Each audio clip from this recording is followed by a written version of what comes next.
మన ప్రభువైన యేసుక్రీస్తు నామములో మీ అందరికీ వందనాలు తెలియజేస్తున్నాను.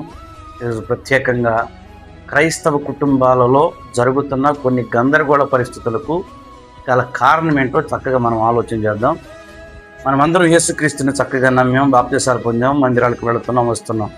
మన కుటుంబంలో పరిస్థితులన్నీ గందరగోళంగా కనపడుతున్నాయి. దానికి క్రైస్తవులుగా పిలువబడుతున్న మనం చేస్తున్న ఆలోచన ఏంటంటే, నేను పలానా వారం మందిరానికి వెళ్ళలేదు కాబట్టి దేవుడు శిక్షించాడు, నేను పలానా పని చేశాను కాబట్టి దేవుడు శిక్షించాడు అని దేవుని మీద నెట్టేస్తున్నామే కానీ కారణాన్ని మనం గమనించుకోవట్లేదు. బైబిల్ క్లియర్గా చెప్తుంది, యేసుక్రీస్తు ప్రభు చెప్పాడు, నేను రక్షించడానికి వచ్చాను కానీ నేను ఎవరిని శిక్షించడానికి రాలేదు అని.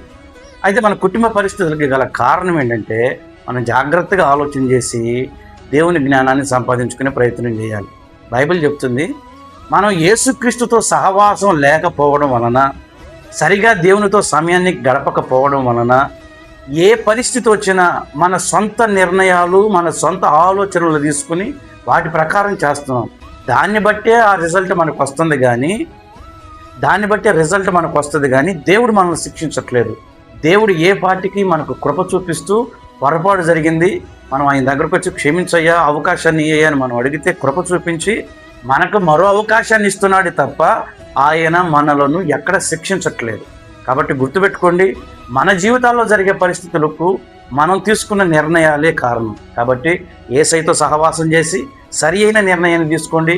ఖచ్చితంగా మీ కుటుంబ పరిస్థితులు మారి మీరు గొప్పగా ఉండడం కుదురుతుంది. దేవుని కృప మీకు తోడయుండి ఆయన జ్ఞానాన్ని ఇచ్చి మీ కుటుంబ పరిస్థితులు మార్చునుగాక. Amen. God bless you all.